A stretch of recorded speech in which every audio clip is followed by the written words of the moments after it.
And Okay, is that going to be loud enough for everyone in the room? that's okay, I guess. Do you hear me loud enough right now? Can everyone hear Dr. Khutka? Okay, you're in our main room, so we can hear you okay. Awesome. Then I will start, and I will start from the point that today for us in Ukraine, it's not a Sunday. It's day number 11. Day number 11 of this resistance to the war invasion by the Russian Federation. On February 24, I got messages from my family and my friend, my family in Kyiv, my sister in Kyiv, and my friend in Odessa early morning. They heard the airstrikes, and my sister ran away from the part of city which was under strike. It was near the Boryspil airport, Poznanki, which was bombed. And my friend, she took her kid and she ran away from the Odessa to her parents, to the small town, which is now not far from the villages which are under airstrike. My nieces are 5 and 13 years old.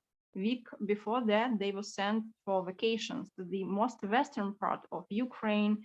And this vacation, I mean, it was so-called vacations because people were really worried about, and my sister decided, like, to be very cautious and sent her kids to, as she supposed, safe part of the country.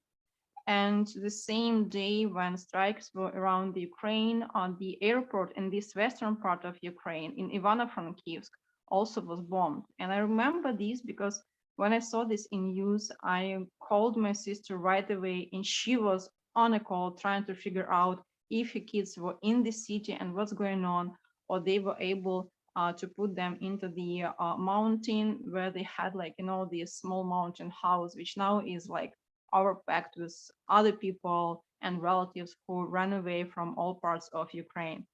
My mom, my brother, my sister, they're still staying in Kyiv, and my mom right now is in the most endangered part, which is very close to the suburbs of Kyiv, where we have several airports which are constantly under strikes.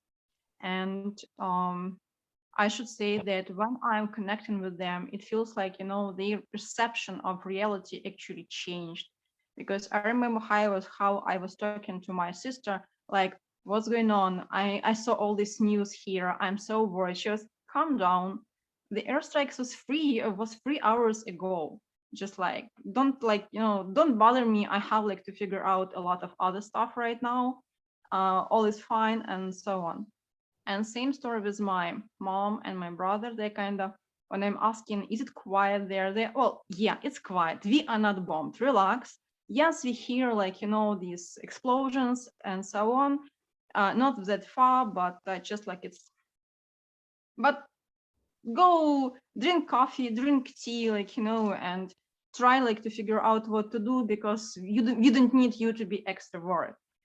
This was like, the most maybe difficult part for me, because I felt really guilty that I'm not with them. I can't go back, because I had to go back to Kyiv on March, on March 5, and it got to be impossible right now. So I feel like, this old terminal movie with Tom Hanks, when you are watching on TV how your country is bombed and how your country is being under invasion. That's like pretty tough to realize that my mom spent first several nights, almost of a week, with her cat, with our cat, with all, like, like main stuff packed in the backpack in the bombshell, because we were really lucky to have a sort of the bombshell in the school in front of our house. But as well as our neighbors and many other people, they got so tired to hide in the bombshell that finally they decided that they will stay in their apartments, will be relying that maybe they will be lucky and the walls will be, like, sturdy enough. And this is another, like, matter of our recent talks. If they have enough food, if they have enough water, if they, like, have actually made it sort of comfortable to stay in the corridor where they can hide during the possible airstrike. And that was really very, very devastating experience, because you also, like, realizing that it's your worries here, but you are sort of safe. I mean, from at least airstrikes, but your family is still there. And it's impossible to get them out of there because part of the roads, they were blocked, and bridges were actually exploded. And it's very tough to get on train, and there is a lot of panic. So far, there are almost 2 million of people who are refugees already, and European countries, they're accepting them even without documents. And there are, like, these forecasts that possibly there would be about 10 millions of refugees in, like, nearest future, because people are trying to run from all regions of Ukraine, south, east, west, and north, because all major cities, they were struck. Another very painful part of that is that not that many among my friends, but I have few acquaintances in Russia who believe in Russian propaganda, and they are trying to tell me or my friends that that's not that serious. Only military infrastructure is bombed. What's your worries? Civilians are not under strikes. That's totally not true, because all military infrastructure in Ukraine is located in the middle of the neighbors, in downtowns, in historical downtowns. And when I see all these explosions, all these Chernihiv, Kharkiv, Kyiv strikes, Zhytomyr, those are cities and towns I've been at some point as a visitor, as a teacher, as a professor. At Kharkiv, the part of university where we had conferences was under strike and was destroyed. And professor of economics, who is in the circle of our colleagues here, was killed by these strikes. In Chernihiv, old theater was demolished and by these airstrikes. A lot of schools, a lot of just, like, regular buildings, and kids were killed, and people, and this is just very tough to enumerate all these losses. It feels like, only for last 2 days I'm able, like, to got myself together and to speak about that more or less calm way, because what happened with me previously, I was totally, like, I was crying. I was not able to think. I was not able to do something because I had somehow to figure out what to do. I'm still checking, and I will be checking my relatives each couple of hours. Like, we are exchanging, like, all these smiles and funny gifts, like I love you and how are you, a lot of hugs, because I also do not want to bother them too much. And this is also a very strange experience when you using all these, like, love expressions just to check someone if they are alive, and then they are not, because they had scheduled sleeping regimes the way that they will be able to hear the airstrikes, to be ready to run away or to hide. And it means that I'm not bothering them between, like, these moments when they are writing me something, but I'm just, like, trying to follow these green lights of their accounts in the social media to be like, sure that, okay, they have been present on Telegram or on Messenger in Facebook or on Viber this moment of time. Okay, all is fine. If they have been there, then like they're okay. And then they would send me like, this message. And it would mean that they are fine, or they are fine in terms that it's quiet there. Specifically in the place they are, they still are hearing all these explosions. The airports near them, near us, like 15 minutes from my house, they were also under strikes, they were ruined. And they actually somehow managed this Russian Federation military cars, these big cars, they were able also to get into the Kyiv. It was near my business school where I was teaching. It was like, 5 minutes walk distance. And it's also like 15 minutes straight from my house. Because why this was under strike? Because that's my cat, which is like my emotional support right now, and I have to get him in. I want to take this break to remind you all, if you could silence your phones. Probably a good idea. I did want to have a speaker going, and I don't have the speaker going because of the problems with the audio with one of these laptops. But just remember to please silence your phones. You're back, Dr. Khutka. Go ahead. Yeah, I'm back. Because it's really crazy, but he somehow feels like how I feel, and the moments when I'm really like just have zero emotions, have zero strength to do something, he is near me and trying also to catch me somehow, staying near me, and so on. I was thinking a lot how to say why Russia's war against Ukraine is like the business of almost anyone in the world. It's because Ukraine is the very first country in the world which gave away third in the world nuclear missiles arsenal in the name of global peace and humanity. And our country was never really endorsed for that. No Nobel Prize for Peace, no relevant financial compensation for the billions worth gift to the globe, no real guarantees of territorial security how we see for last 8 years. Because for us, this full invasion war, it's full scale invasion which happened right now, but the start of the war was Crimea occupation, and then occupation of the part of Donetsk and Luhansk, which were also under strikes of Russian army and Russian proxies. And we have a lot of refugees for that. We had a lot of refugees for that moment, and now we have millions. And this is a huge tragedy for all of us.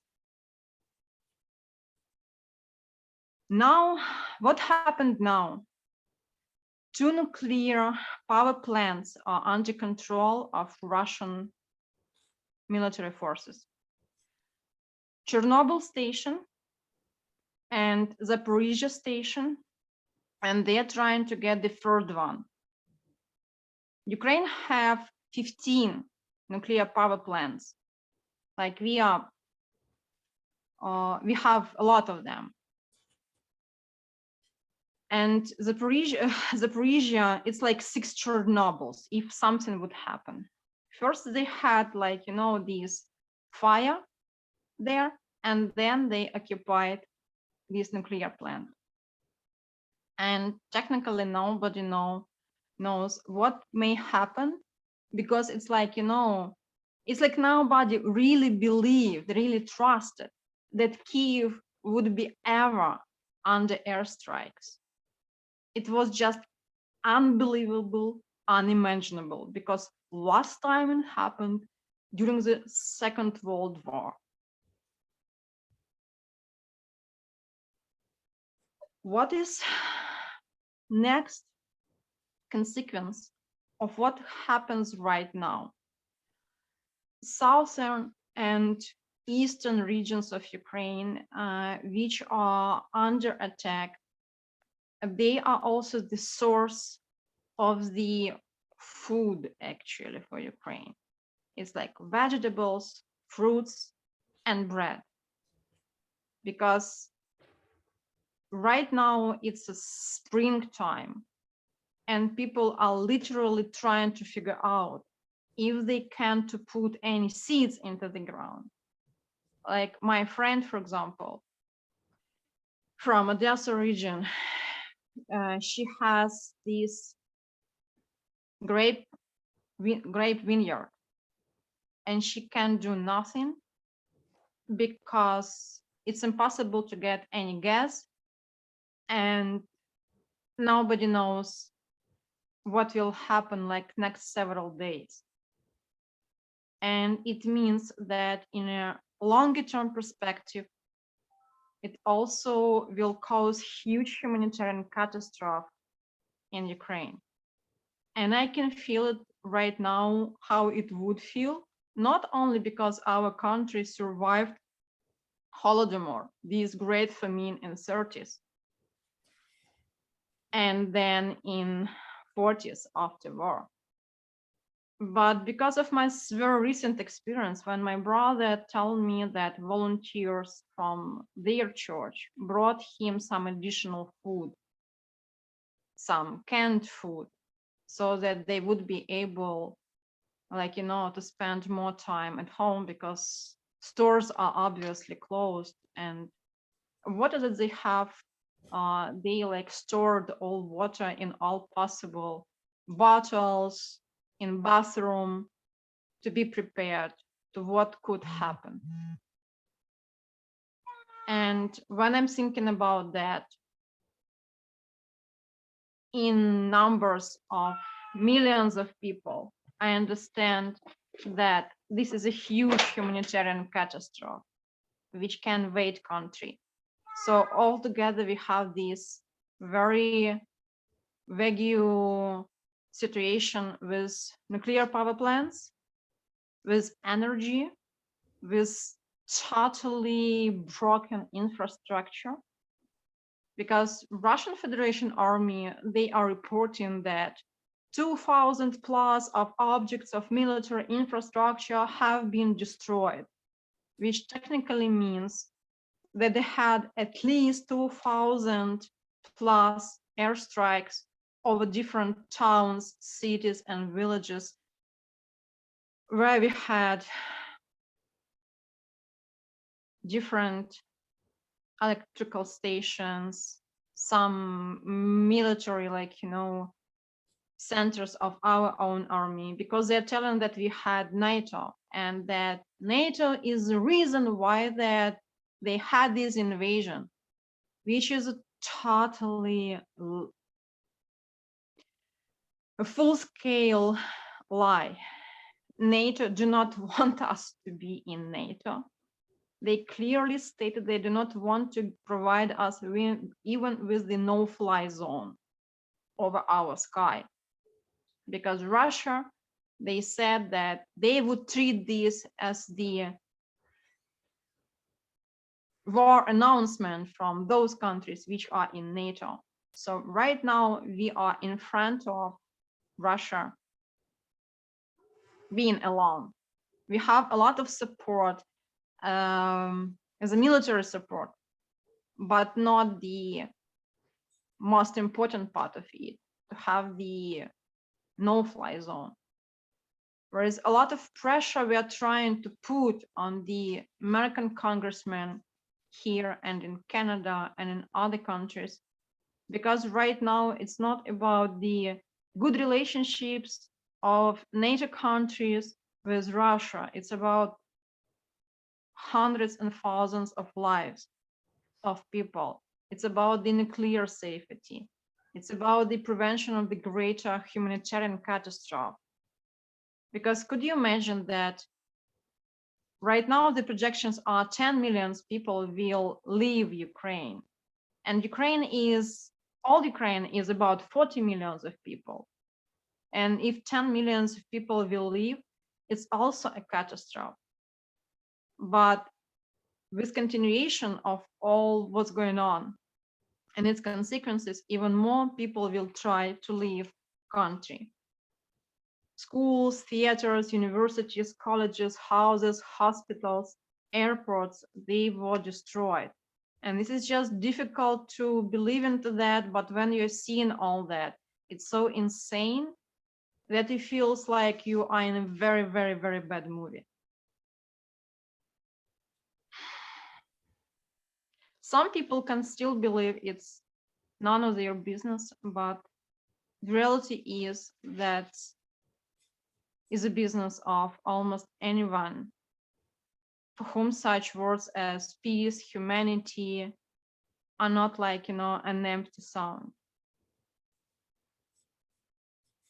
And when we are talking about the diplomatic ways of dealing with that war, Russia states that they still want from us to recognize and to accept not only occupation of Crimea and parts of the eastern region, but to give them away the full eastern region, like full Donetsk and Luhansk oblasts, and some close territories near them.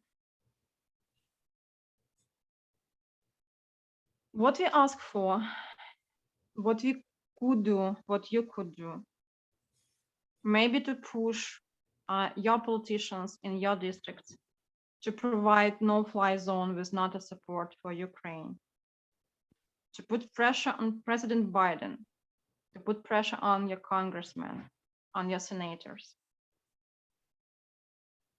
We need humanitarian support. There are so many different organizations which are now trying to collect this assistance and to deliver it by very, very different ways to Ukraine to prevent this humanitarian catastrophe which is going on. It's about the medical assistance, it's about the military assistance, it's about the food, it's about the medication for kids, and so on.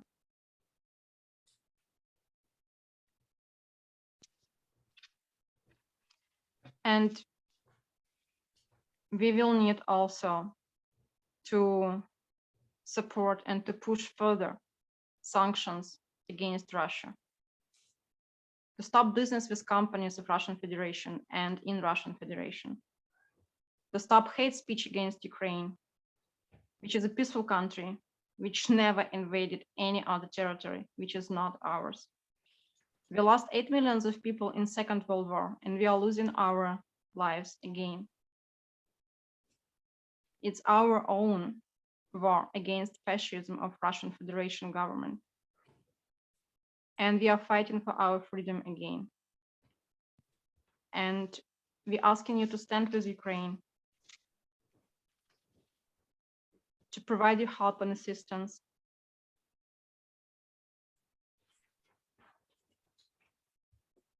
and just be with us because we need your support. Thank you. Professor Khutka, we have a lot of questions from you here and from the room. Before we go into the questions, I do want to remind people that what we're going to be doing with the tips tonight, we do accept tips in a tip jar, and we're going to be donating all of the tips to the cause of your choice. So I know that you have a PayPal that you're using to give money directly to your family. If you want, you can put that in the chat and we'll see it. Or if you'd like, you could put whichever website you'd like in the chat and we'll see that as well. Okay. Oh, we just lost your video, which hopefully will come back. But I do want to remind people that if you're in the room and you'd like to contribute, you can put money into the tip jar and we will make sure that that money goes to the charity of Svitlana's choice. Another question that I had is, you spoke to some things that it would be useful for us to do as we write our congressmen, as we write our senators and representatives. If you have language for that, you're welcome to send it to me. And what I will do is I'll post that on the Facebook page of Alluvium and on our Instagram. so that people here in the room, if they want to check that tomorrow, I can make sure that that's up as of tomorrow morning, so that we can also help out. There's some questions from people in the room, but I have some questions for you as well. One question is, you talked about a little bit the disconnect between what people are hearing from the media. I know that the Russian media, not so much the media in the States, but the Russian media has propagated this lie that it's only military targets that are the only military targets are being targeted by the Russian invasion. You said that's not true, and I think we all would agree with that. Are there other disconnects of what we're getting from the media versus what you're getting from people who are there living through the experience? Are there other things that we may not be aware of that are truths that you want to expose that are not truths that are shared by the media about this? I'm afraid that media, they, underestimate sometimes what's going on, because they are taking into account the most bright pictures of the ruined houses, but actually there are much more ruined objects which are totally civilian. Schools in small towns. If you're talking, for example, about the suburb cities of Kyiv, like Zhytomyr, like Irpin, like Bucha, Hostomel, they are almost totally destroyed. Maybe you even have seen these pictures when people were hiding under the bridge, waiting the moment they will be able to run away to the safe corridor. There they will be able to evacuate from the city, from the town. And same story about Vinnytsia, about small villages near Odessa. And right now, Mariupol for last week, for last 11 days is under strikes, because what they're trying to do, they are trying to have this land corridor to Crimea, to have more territory, which will help them to get so-called better position in the future negotiations. They are not stopping all this flow of the airstrikes, and they pretty often are trying to record videos of the humanitarian help from Russian soldiers to poor Ukrainian people, just omitting the fact that first they launched airstrikes on those cities. They created devastating humanitarian crisis. And then they brought some cheap food to spread away among people who are out of access to food, to water, to energy, to any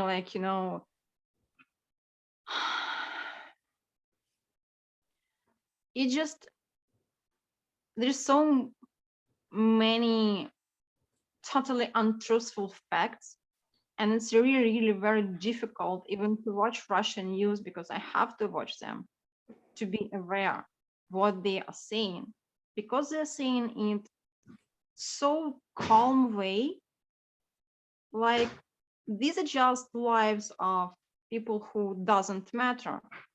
They call those people Nazis, fascists, and so on, which is totally not true. It's again another lie. And what is also very important, thousands of people, even in partially occupied cities and towns right now, they are trying to protest. They go to small rallies or larger rallies, even being under fire of Russian soldiers. There is a lot of there are really many videos of that, and this is what makes me really proud of my people, because they do not step back. Even then, it's like direct threat to their lives. They are shouting that it's Ukraine, and Russian soldiers go home, go fuck yourself. They are trying like somehow to defend their houses, demonstrating that it's Ukraine, it's not Russia, and that we will not give up our freedom. You know, Professor Khutka, I want to acknowledge that there's a lot of lectures of you that I've seen online on YouTube. You've been on Ukrainian news several times.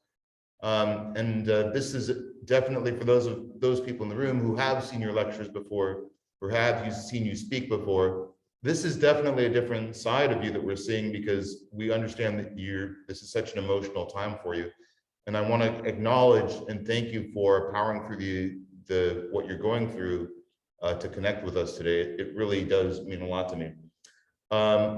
Another question that we have is from Dr. Maximin, who wanted to know, to what extent should we sort of have some indignation towards the Russian populace? To what extent are the people of Russia sort of on the wrong side of history here? We're seeing a lot of conflicting reports of some Russians who are protesting, and yet a lot of Russians are making very public and very despicable gestures of support with the letter Z. For instance, the Russian national gymnast was at an international tournament, supporting that.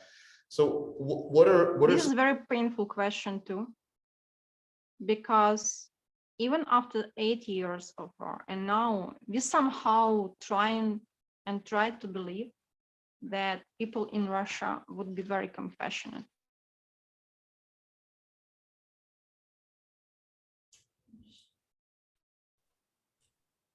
Actually, Made in Russia recently, really huge percentage of people, they support this war because they do believe what their propaganda telling them. Right now, they almost have no other sources of information. Facebook have been shut down by Russia in Russia. Same story about other social medias. They are trying to pose their own internet right now so that they will be disconnected from the global internet. They introduced a lot of punishments by law just recently, very quickly, in hours, for those people and those media who are saying truth about war in Ukraine. Major news outlets and major news companies, global companies like BBC, NBC, ABC, and so on, they just announced they have to go away from Russia because they do not want to endanger their journalists, which would be under prosecution due to the recently imposed Russian law. And those people in Russia who are protesting right now, they are really brave. But I wish there would be millions of such people, because pretty often what I hear, it's like, you do not understand how we are endangered. We can go to prison for 15 years. Well, but people in Ukraine, they go in front of tanks. They stand on their knees in front of tanks. Even being shooted into knees, they still not running away too far, and they're getting back with our flags, chanting, "That's Ukraine. Russian soldiers, go home. Leave us alone. We don't need Russia here. It's our land, and it's our freedom." I want to open it up to some questions from the room, because we only have a few minutes left. So I'll open it up to questions. Raise your hand if you'd like to ask a question to Dr. Khutka, and I'll try and prioritize some people who are newer to the discussion sections here that we do. I would just like to honor you. The truth tellers of the world are always in the most danger. And you are brave to be coming on to YouTube and to social media and telling the truth of what's really happening in the Ukraine. I just want to honor you for that. And your pain and your frustration and your confusion is so palatable. That's painful. And I will donate to these, but I just wish you and your family safeness and peace, and that this is over quickly, and that Americans and everyone else understand truly what's going on over there. So thank you for coming forward and telling the truth and exposing what is really happening. Thank you so much. I hope you got all that, Professor Khutka, but everyone in the room is quite emotionally moved, and we're quite compelled by a lot of the things that you've said. If you didn't get that, that was, just saying thank you for being a truth teller, and you're very brave right now for saying what you're saying, for communicating with us. Thank you so much for having me, because it's very important to be able to deliver these facts, because even here in this area where I am right now, sometimes I see this in universities when people are saying that all NATO fault. It's not Russia. Russia is trying to fight for peace, and that Ukraine is full of crazy people who should be somehow punished and so on. And America should step back and should step away. It's not a thing and so on, especially quite often. I don't know why, but socialists and worker parties, they are delivering lectures why it's fault of the West, or why it's the right of Russia to somehow invade Ukraine, which is so not true, which is so colonial in this discourse. And I'm so thankful that you are open to hear that, because it's extremely important for us to share this and to bring this truth to as many people as it is possible. This is at least what I can do right now in my position, feeling that this is maybe the smallest part right now which I can do, because I have to do this. Thank you so much. I think we have time for maybe one or possibly two quick questions. Does anyone else in the room want to ask a question of Professor Khutka? Yeah, go ahead. I was terrified when I saw America elect Trump, because I equated Trump's personality and politics to be on par with Hitler. Now I'm seeing Putin in the same light. Do you have any input on America's next election coming up? Because I know Trump wants to run again, and I think that would be a disaster. So did you hear that question, Professor Khutka? Is kind of about are there parallels between Putin and Trump? And then what is the future of the United States? As some people have pointed out, there are more and more autocratic leaders, and there is kind of a big global tendency towards fascism and right-wing leaders in a lot of different countries. Yes, I would agree. And this is one of the reasons why we are saying that this is not just a fight for Ukraine, but this is a fight for democracy. Because this fact that Russia can invade so many countries around it without being punished properly, that's a huge signal for all totalitarian and non-democratic regimes that with the power of power, they can do anything they can. And democratic societies, they will be just not involved into that, which just cannot be something to kept as it is.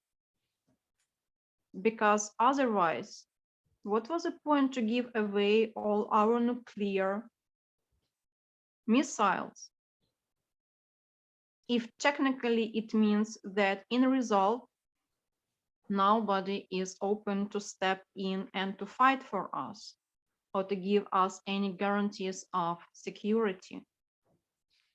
It means that for future, any other country would ever do this.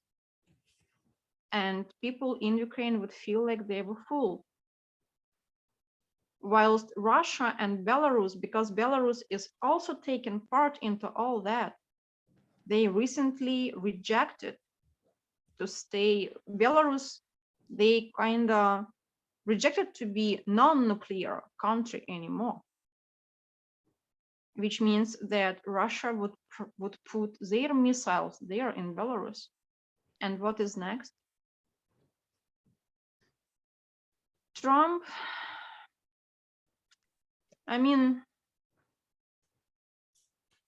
I think we all agree very much with your eye roll that you did there. I mean, like, if he can do anything, then he should do it right now, not just to talk about that.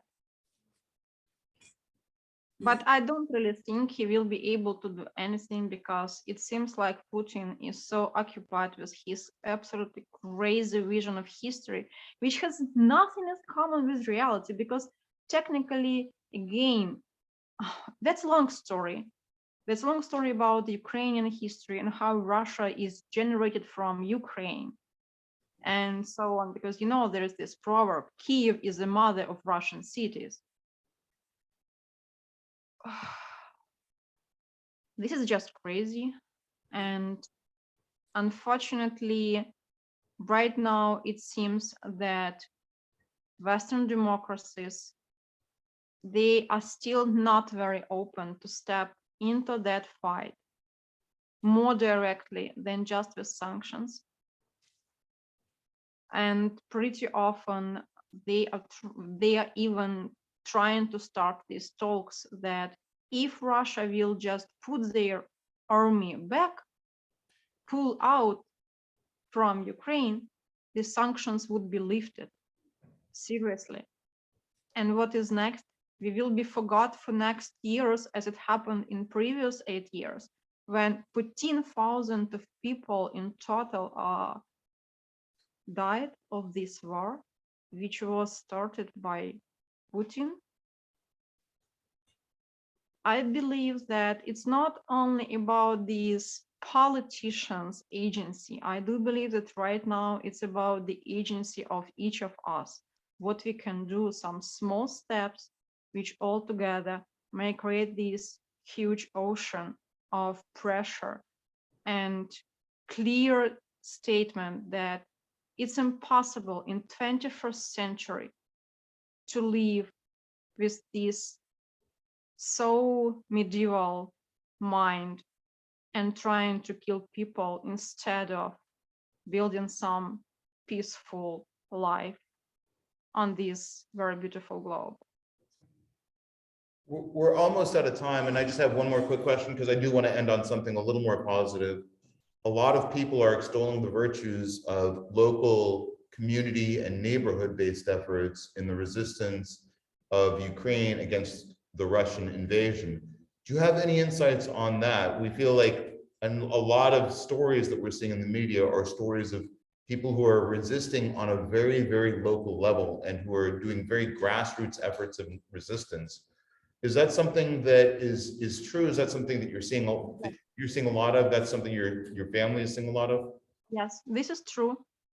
This is totally true. And this is what makes me so proud of my people.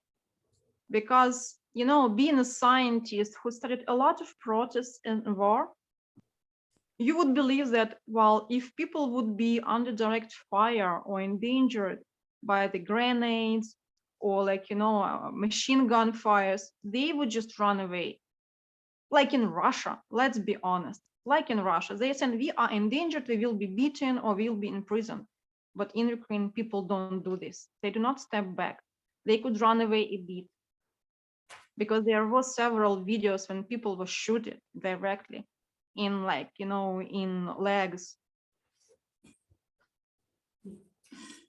People not stepping back, and they will continue this resistance. And this is also will be a very bloody fight, because nobody will give away the right to live on their land as free people. Well, Professor Khutka, I just want to sort of reintroduce you to people in the room who have just walked in, and just thank you again for your attendance here. Professor Khutka is a Fulbright Scholar, professor affiliated with Stanford University, University of Kyiv, has been on Ukrainian national news on several occasions, a very noted lecturer and intellectual leader with expertise in economics and Ukrainian geopolitics. So Professor Khutka, thank you very much for joining us. We will be sharing the link that you shared in the chat and anything else that you'd like to share. We'll be sharing that on our Facebook page for Alluvium, which will be up by tomorrow morning. And if you have any specific language that you'd like to communicate to me for things that we should include when we reach out to our members of Congress, we'll go ahead and share that as well. I want to just make a couple of quick notes to the room that we are here every Sunday at 6 p.m. for this deep discussion series. We're really proud of the lecturers and intellectuals that we've had in our space. And we'll keep doing it every Sunday at 6 p.m. We're running a few minutes late because we started a few minutes late, partially because of my own problems with the technology here. But I want to really thank everyone who came in, who asked very insightful questions.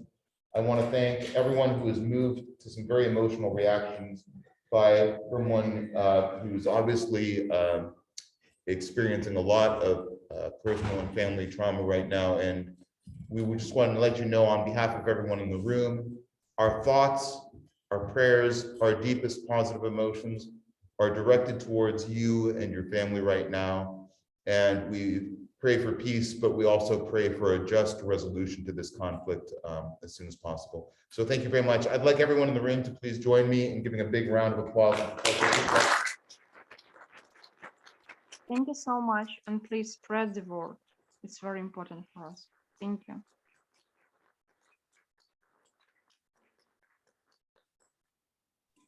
All right, thank you, Professor Khutka. I'll go ahead and close the chat, but we'll be putting this lecture on our YouTube channel. Yes, I have no objections against that, and I will be providing you with all links and petitions you can spread for your politicians. And we are very, very grateful to you for each smallest act of your support in our fight. Thank you so much. It's very, very important for all of us. Thank you, Professor Khutka. Thank you.